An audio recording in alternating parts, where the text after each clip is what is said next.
So, dear students and my dear viewers, we were discussing the topic of cell. In the previous lecture, we have discussed about the introduction of the cell and we discussed how the cell was discovered. So today we will take the next topic of the cell. आपको याद रखना है कि cell की discovery के बाद जब Robert Hooke ने अपना काम पब्लिश किया in his book which was named as Micrographia, उसके बाद जो इम्पॉर्टेंट अचीवमेंट हुई in the field of cell biology that is known as cell theory. So today our topic is cell theory. तो cell theory जो थी, this theory was proposed by two German biologists. One was named as M.J. Sheldon and second was named as T.S. Shahn. तो जो cell theory थी, it was proposed by these two persons, these two biologists, Sheldon and Shahn. These were two German biologists. और ये जो शेल्डियन था, he was a botanist. ये एक botanist था. और जो शान था, he was a zoologist. इन्होंने क्या किया? The Sheldon he worked independently on different plant species. और जो शान था, he worked independently on different animal species. इन्होंने काम अलग अलग से किया, but they reached to the same conclusion. Sheldon ने देखा all the plants are composed of cells. और जो शान था, he found that all the animals are composed of cells. Clear? तो इन्होंने एक थ्योरी दी एक साथ, which is known as cell theory. Cell, तो इसका मतलब हुआ जो सेल थ्योरी है, cell theory proposes that all the living organisms are composed of cells. जो भी लिविंग ऑर्गेनिजम्स हैं, चाहे प्लांट्स होंगे या एनिमल्स होंगे, they are composed of cells. और जो ये सेल थ्योरी है, इस सेल थ्योरी में डिफरेंट पोस्टुलेट्स हैं. I will explain these postulates one by one. पहला पोस्टुलेट जो है, that's all the living organisms are composed of cells. ये तो आपको पता है. Second postulate is that the cell is a basic structural and functional unit of life. This is second postulate. Third postulate is a cell is a mass of protoplasm with a nucleus and surrounded by a plasma membrane. And a fourth part and the important postulate of the cell theory is new cells are formed de novo. यहाँ पे मैं आपको कुछ exception बोलना चाहता हूँ. ये जो सेल थ्योरी के पॉइंट्स हैं, सेल थ्योरी के पॉइंट्स, यहाँ पे एक लिविंग ऑर्गेनिज्म ऐसा है जिस पे ये सेल थ्योरी अप्लाई नहीं होती है. There is a living organism on which the cell theory can not be applied. इसका मतलब हुआ एक लिविंग थिंग ऐसा भी है which is exception to the cell theory, that is virus. अगर हम वायरस की बात करेंगे, वायरस में कोई सेल होती ही नहीं है. Virus is एसेल्यूलर. वायरस में कोई प्रोटोप्लाज्म होता ही नहीं है.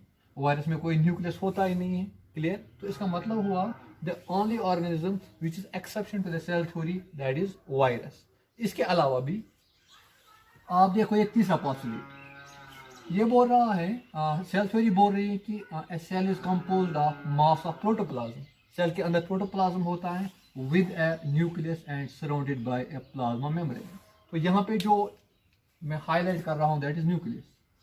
इसका मतलब हुआ सेल के अंदर जरूरी न्यूक्लियस होना चाहिए, but there are some cells which lack a well defined nucleus. उनमें न्यूक्लियस होता ही नहीं है. जस्ट लाइक मैं आपको एग्जांपल दूंगा. आप लोग example RBCs, red blood cells, इनमें न्यूक्लियस होता ही नहीं है. आप लोग प्लांट्स में CO ट्यूब्स, इनमें न्यूक्लियस होता ही नहीं है. क्लियर हो रहा है? या आप लोग प्रोकैरियोट्स, बैक्टीरिया, उसमें न्यूक्लियस होता ही नहीं है. That's also exception. लेकिन जो सबसे बड़ा फॉल्ट था इस थ्योरी का, that is the fourth postulate, new cells are formed de novo. इसका मतलब हुआ कि जो नई सेल्स आती हैं, they are formed from the fresh material. वो नए मटेरियल से बनती है, वो पुरानी सेल से नहीं बनती है. This was a big fault of cell theory. I will repeat again. जो ये सेल थ्योरी थी, इसमें डिफरेंट पोस्टुलेट्स हैं, लेकिन इसमें एक पोस्टुलेट ऐसा है which is completely wrong, that is new cells are formed de novo. यानी कि जो नई सेल्स होती हैं वो नए मटेरियल से बनती हैं, but actually that is not. असल में क्या है, ये जो सेल थ्योरी है, सेल थ्योरी में जब कुछ पोस्टुलेट्स देखे गए ये इनकरेक्ट हैं, तो इसको फिर क्या किया गया, सेल थ्योरी में कुछ मॉडिफिकेशंस की गई।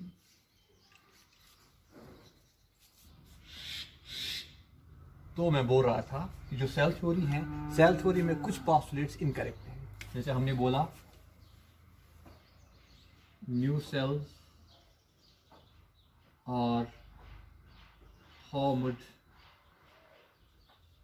डिनो, ये नए मटेरियल से बनती है, बट दिस इज नॉट, ये इनकरेक्ट पोस्टुलेट है। इसलिए फिर क्या किया गया, with the passage of time cell theory को चेंज किया गया, इसमें कुछ मॉडिफिकेशंस की गई और इसको चेंज किया गया और इसको नाम रखा गया cell principle. Cell principle, I will repeat again, the cell principle is nothing but it is a modification of cell theory. इसमें कुछ पोस्टुलेट्स ऐड किए गए। I will give only one important postulate which was added to the cell theory. यहाँ पे जो ये postulate है, new cells are formed डी नोवो, यानी कि नए सेल्स जो है वो बनते हैं नए मटेरियल से, बट ये देखा गया कि इट इज इनकरेक्ट। असल में क्या है, उसके बाद आ गया एक जर्मन फिजियोलॉजिस्ट,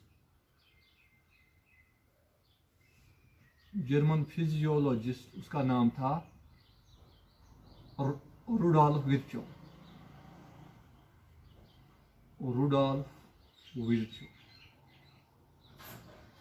रुडोल्फ विर्चो वो बायोलॉजिस्ट हैं जिसने इस स्टेटमेंट को, इस पोस्टुलेट को गलत करार दिया। उसने क्या बोला, उसने जर्मन में बोला ओमनिस सेल्यूली सेल्यूला, उसने बोला ओमनिस सेल्यूली सेल्यूला। और ये क्वेश्चन आता भी है आपको एग्जाम में, कॉम्पिटिटिव एग्जाम में ये क्वेश्चन आता है, हु प्रपोज्ड द ओमनिस सेल्यूली सेल्यूला। तो इसका आंसर है रुडोल्फ विर्चो। क्लियर हो रहा है? तो इसका मतलब क्या हुआ, इसकी मीनिंग क्या होगी, ओमनिस सेल्यूली सेल्यूला। इसकी मीनिंग है ऑल द, तो मैं यहाँ पे रिपीट कर रहा हूँ फिर से, रुडोल्फ विर्चो जो था इसने सेल थ्योरी को मॉडिफाई किया और इसने इस स्टेटमेंट को इनकरेक्ट करार देके अपना एक नया स्टेटमेंट बोला, दैट इज ओमनिस सेल्यूली सेल्यूला, which means that all the new cells arise from the pre existing sales.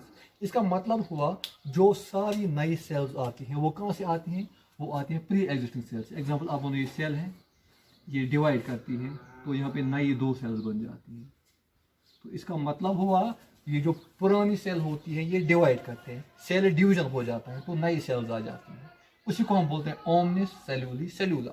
और जो सेल है it will either divide by mitosis और it will divide by meiosis.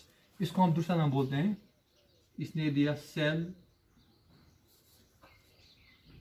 Lineage. Rudolf Virchow gave the concept of cell lineage.